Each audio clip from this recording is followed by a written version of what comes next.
Friends সকলোকে নমস্কাৰ। মোৰ ৰাতিপুৱা এতিয়া মোৰ ঘৰৰ কাম শেষ কৰাৰ পিছত মোৰ ওচৰত উডেন পিচ কেইটামান আছিলে, এইকেইটা 5টা চুটিকৈ ৰাখিছোঁ আৰু 3টা দীঘলকৈ ৰাখিছোঁ। সেইকেইটা মই অইল পেইণ্ট কৰি দি আছোঁ। 4বাৰকৈ কোটিং কৰিছোঁ, তাৰপিছতে কালাৰটো আহিছে। উডেন পিচকেইটা ৰং কৰি এইপিনে মই কেকৰ কামত লাগিছোঁ।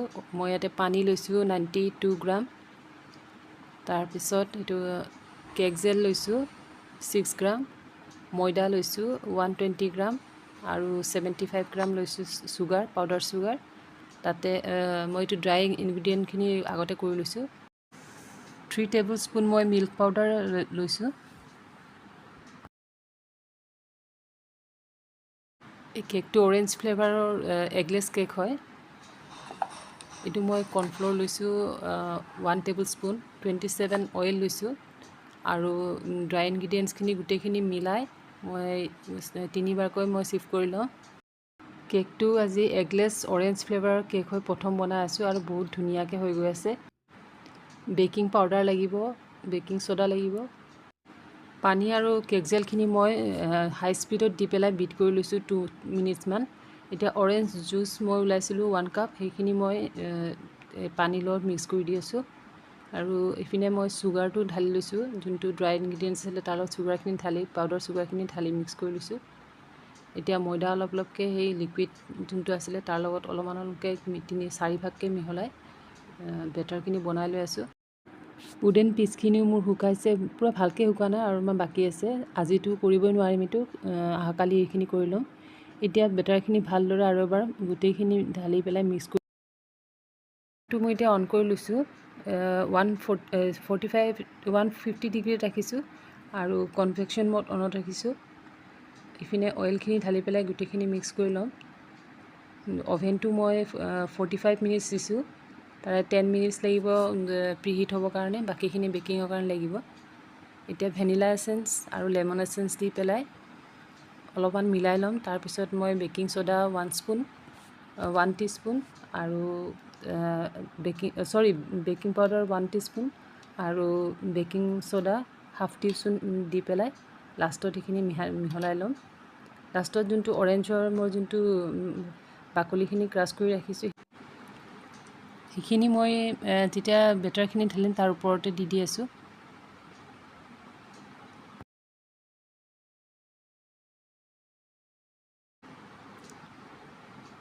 কেক টিনখিনি এতিয়া মই অভেনত ভৰাই দি আছোঁ আৰু এতিয়া মই কনভেকশ্যন মড অফ কৰি দি পেলাই তলৰ যোনটো 2টা ৰড আছে সেই 2টা অন কৰি দিম। আফটাৰ 30 মিনিটছ মোৰ স্পঞ্জখিনি ৰেডি হৈ গ'ল। এতিয়া মই অৰেঞ্জ যোনটো এচেঞ্চ আছে সেইটো পানীত অলপমান মিহলাই এইখিনি দি পেলাই মই স্পঞ্জখিনি তিয়াই ল'ম। এতিয়া হুইপ ক্ৰীম ঢালি দি আছোঁ। মই হুইপ ক্ৰীম দি পেলাই এতিয়া ক্ৰাছ দি আছোঁ, অৰেঞ্জৰ যোনটো ক্ৰাছ আছে সেইটো। ভিডিঅ'টো মানে দীঘল হ'বৰ কাৰণে মই ভিডিঅ'টো মানে স্পীডত কৰি লৈ গৈ আছোঁ। আৰু এতিয়া সন্ধিয়া সময় হ'ল, মোৰ কেকৰ ক্ৰাম কোটিং হৈ গ'ল। এতিয়া 1 আৱাৰ ফ্ৰিজত থ'লোঁ। এতিয়া মই কেকৰ ডেক'ৰেশ্যন কৰিম।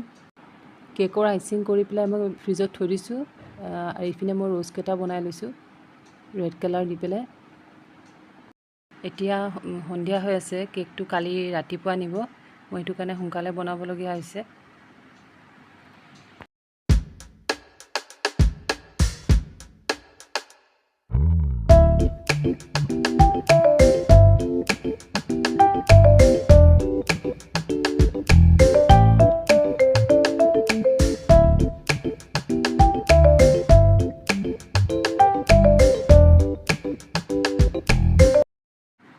ৰ'জকেইটা বনোৱা হৈ গ'ল। এতিয়া মই কেকৰ ওপৰত এটা এটাকৈ ডেক'ৰেট কৰি গৈ আছোঁ।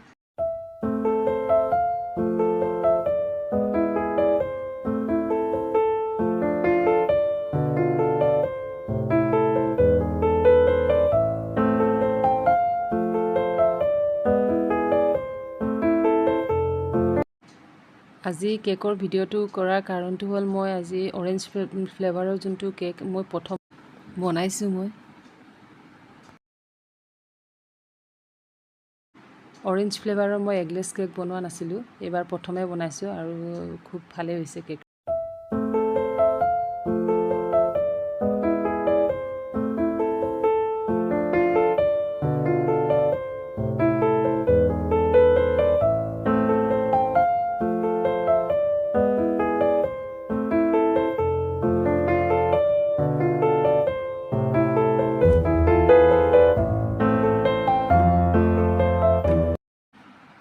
ৰ'জ পেটেলৰ ডিজাইনটো দিয়াৰ পিছত মই এতিয়া এই ফণ্ডেণ্টৰ টুল এটা দি পেলাই মই ডিজাইন দি গৈ আছোঁ চিনকৈ গ্ৰীণ কালাৰ আৰু লাইট ভায়লেট কালাৰ দি লিফৰ নিচিনা বনাই দি আছোঁ।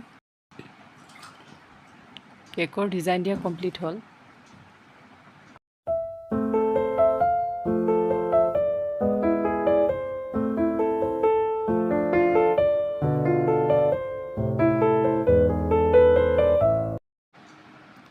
এতিয়া ফণ্ডেণ্টৰ ৰাউণ্ড শ্বেপ এটা কৰি তাতে মই সিহঁতি লিখিবৰ কাৰণে দিছে, যোনটো কাষ্টমাৰে লিখিব দিছে সেইটো লিখি আছোঁ আৰু তাতে মই অলপমান গল্ডেন ডাষ্ট লগাই দিছোঁ দেখাত ধুনীয়া হ'বৰ কাৰণে।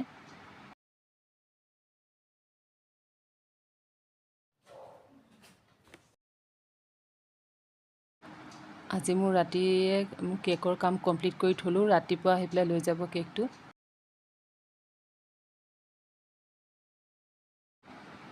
কেকটো লৈ গ'ল। এতিয়া আজি মই উডেন পিচকেইটা মই আজি বনাই লওঁ। 3টা দীঘলকৈ ৰাখিছোঁ আৰু বাকী 4টা মই চুটিকৈ ৰাখিছোঁ, 5টা চুটিকৈ ৰাখিছোঁ আৰু দাগ দি দিছোঁ য'ত য'ত মই এইটো আঠা লগাম। এইটো হট গ্লু গানৰ যোনটো ষ্টিক হয় সেইটো দিয়ে কৰি আছোঁ মই। এইটোৱে মোক বহুত হেল্প কৰে। বাকী মই এতিয়ালৈকেতো গ্লু তেনেকুৱা ইউজ কৰা নাই, এনেই ফেব্ৰিকুইক কেতিয়াবা ইউজ কৰোঁ, কিন্তু মেক্সিমাম মই হট গ্লু গানৰ ষ্টিকটোৱে ইউজ কৰোঁ। হট গ্লু গানটো মোৰ বেয়া হৈ গৈছে, সেইটো কাৰণে কেণ্ডেল দি হেৰি কৰিব লগা হৈছে। এইকেইটা প্লান্টাৰ মই মিছ'ৰ পৰা লৈছিলোঁ। এতিয়াৰ কাৰণে মই এইকেইটাই লগাই দি আছোঁ, পিছত মই নিজে প্লান্টাৰ বনাম, DIY কৰি পেলাই লগাম তাতে। গল্ডেন ৱেৰ আছে মোৰ ওচৰত, এইকেইটা দি পেলাই বান্ধি দিছোঁ মই পিছপিনে। ৱেষ্ট মেটেৰিয়েল দি পেলাই মোৰ DIY কৰি মই খুবেই ভাল পাওঁ, সেইটো কাৰণে মই যি পেলাই নিদিওঁ মই। এই উডেন ষ্টিক এটা আছিলে, এনেই পৰি আছিলে, এইকেইটা মই এতিয়া এনেকুৱা ফ্ৰেম এটা বনাই লৈছোঁ। কমপ্লিট হ'ল মোৰ এইটো লগোৱা। আজিৰ ভিডিঅ'টো মই ইয়াতে শেষ কৰিলোঁ। ভাল লাগিলে লাইক কৰিব, ছাবস্ক্ৰাইব কৰিব।